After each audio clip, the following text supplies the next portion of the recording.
Hello friends, આપણે શું જોઈ રહ્યા હતા તો કે ખરા અને ખોટા. તો આપણે ખરા ખોટા આગળ જોઈ લઈએ. તો ચલો ફ્રેન્ડ્સ, આપણે પહોંચ્યા હતા 8. તો તેમાં શું કહેવાનું હતું ફ્રેન્ડ્સ? તો કે તેમાં કહેવાય છે કે કોઈ ત્રિકોણના ત્રણેય ખૂણા ગુરુકોણ ન હોઈ શકે.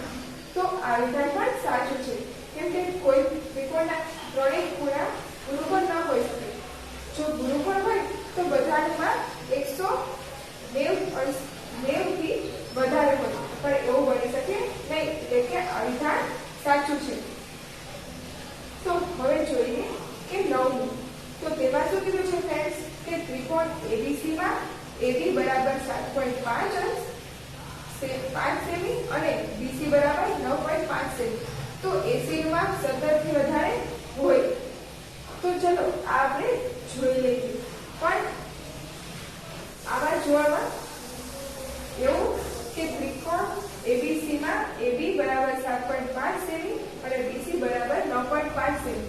તો આપણે AC નું માપ કીધું છે કે 17 સેમી થી વધારે હોય. તો આ બની શકે નહીં, કેમ કે 7 સેમી અને 5 સેમી છે, ત્યારે AC નું માપ 17 સેમી થી વધી શકે નહીં, એટલે કે આ વિધાન ખોટું છે. વધારે હોય તો આ વિધાન ખોટું છે. હંમેશા 17 થી નાનું જ આવે. તો હવે જોઈ લઈએ કે 10. તો 10માં શું કીધું છે ફ્રેન્ડ્સ કે ત્રિકોણ ABC માં બે બાજુઓની લંબાઈ 15 સેમી અને 12 સેમી છે. તો ત્રીજી બાજુ માં 3 સેમી થી 27 સેમી ની વચ્ચેનું હોય. તો ચાલો આપણે જોઈ લઈએ. તો શું કીધું છે? બે બાજુઓની લંબાઈ આપી છે. ધારો કે આપણે AB નો વર્ગ વત્તા BC નો વર્ગ આ આપણને આપ્યો છે. તો હવે આપણે C નો વર્ગ શોધવાનો છે, AC નો વર્ગ શોધવાનો છે. તો આપણે AB અને BC આપ્યો છે, જેમ કે 15 અને 12 સેમી. તો 15 સેમી એટલે કે 15 અને 12 સેમી, 12 નો વર્ગ એટલા માટે, એટલે કે હવે જોઈએ તો કે 15 નો વર્ગ તો કે 225 અને 12 નો વર્ગ તો કે 144. હવે આપણે સરવાળો કરીએ તો શું થાય ફ્રેન્ડ્સ?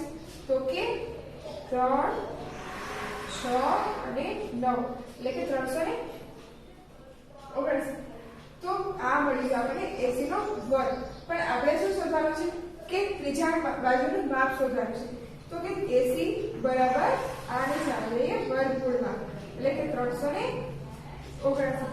તો આ રહ્યો એ 27 3 અને 27 સેમીની વચ્ચેનું જ માપ હોય, એટલે કે આ વિધાન સાચું છે. તો ચલો જોઈએ 11. તો ફ્રેન્ડ્સ, એમાં શું કીધું છે કે ત્રિકોણ ABC માં ખૂણો A કાટખૂણો છે. તો ખૂણો AB એ કર્ણ છે. તો જોઈ લઈએ કે આપણો કાટકોણ ત્રિકોણ છે. તો તેમાં શું કીધું છે કે આ ખૂણો C છે એ છે કાટકોણ, અને આ આપણો બની ગયો કર્ણ. તો કે આપણો ખૂણો છે AB અને C. તો આપણે C ખૂણો કાટખૂણો કીધો છે. તો આ AB એટલે કે રેખાખંડ AB શું થયો? તો કે કર્ણ. તો કે આ વિધાન સાચું છે. હવે જોઈ લઈએ 12. તો તેમાં શું કીધું છે ફ્રેન્ડ્સ કે ત્રિકોણ PQR માં ખૂણો R કાટખૂણો છે. તો PR સૌથી મોટી બાજુ છે.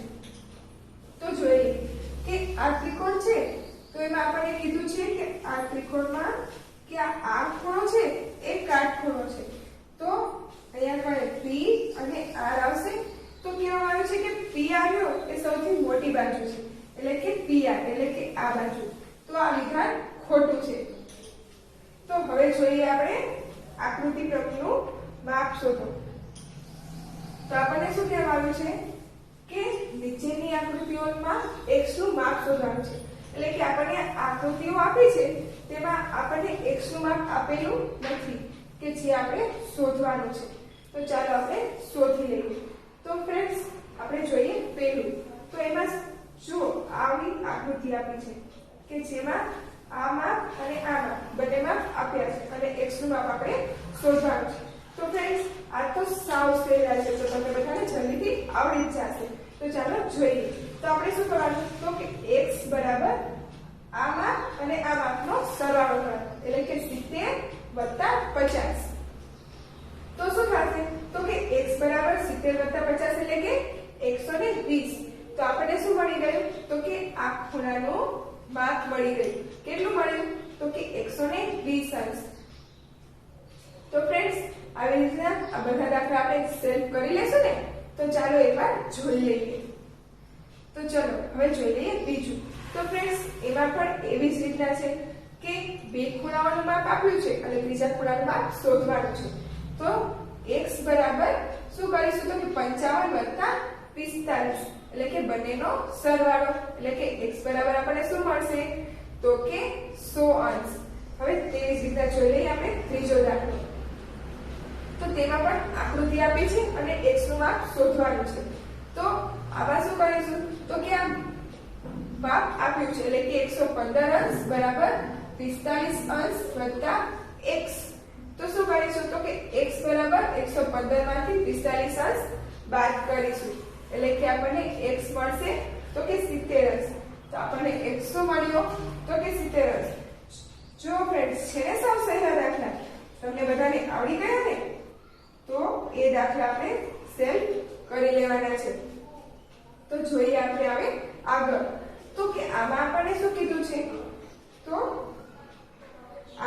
નીચેની આકૃતિઓમાં ત્રિકોણના ખૂણા x નું માપ શોધો તો હવે આપણે આમાં ત્રિકોણમાં નીચેની આકૃતિ આપણને આપી છે એટલે કે આ આકૃતિમાં આપણે ખૂણા x નું માપ શોધવાનું છે તો આપણે ચલો જોઈ લઈએ કે કેવી રીતે શોધવાનું છે તો આ આકૃતિમાં આપણને એક ખૂણાનું માપ અને બીજા ખૂણાનું માપ આપ્યું છે અને આપણે અત્યાર સુધી સમજી ગયા કે ત્રિકોણના દરેક ખૂણાઓના માપનો સરવાળો કરતા આપણને માપનો સરવાળો શું થાય તો કે હંમેશા 180 થાય તો આપણે ફ્રેન્ડ્સ પહેલા લખી લેવાનું કે ત્રિકોણના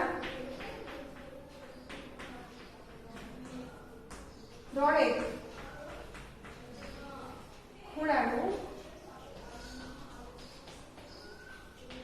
માપનો સરવાળો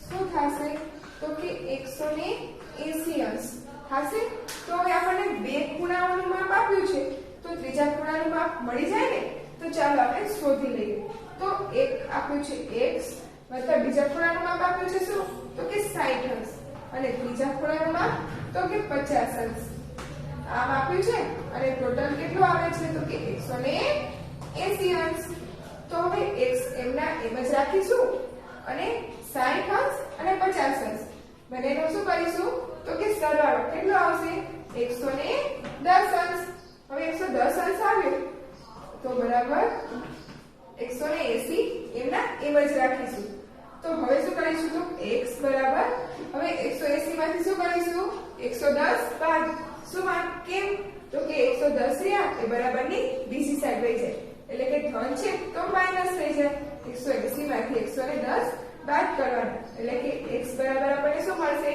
તો કે 180 માંથી 110 બાદ કરીએ એટલે આપણને મળશે 70 અંશ તો આપણને x નું માપ શું મળ્યું તો કે 70 અંશ જો ફ્રેન્ડ્સ આવી ગયો જવાબ હવે એવી જ રીતના બીજો અને ત્રીજો દાખલો છે તો એ આપણે દાખલો જોયો તેના જેવા જ છે તો તમે લોકો સોલ્વ કરી લેશો ને અને તમને બધાને આવડશે પણ તો ચાલો હું તમને એક વાત સમજાવી દઉં કે જેથી તમારે જલ્દીથી થઈ જાય તો ચલો જોઈ લઈએ દાખલા નંબર બીજો તો એમાં આકૃતિ આપણને આપી દીધી છે અને કીધું છે કે આપણે ત્રણેય ખૂણાનો માપ તો કેટલો થાય માપનો સરવાળો 180 અંશ અને એક ખૂણા આ ત્રિકોણ કાટકોણ ત્રિકોણ છે એટલે કે આ ખૂણાનું માપ શું થશે તો કે 90 અંશ અને આ ખૂણાનું માપ આપણને આપ્યું છે કેટલું છે તો કે 20 અંશ અને આ x વાળો ખૂણો રહ્યો તે માપ આપણે શોધવાનું છે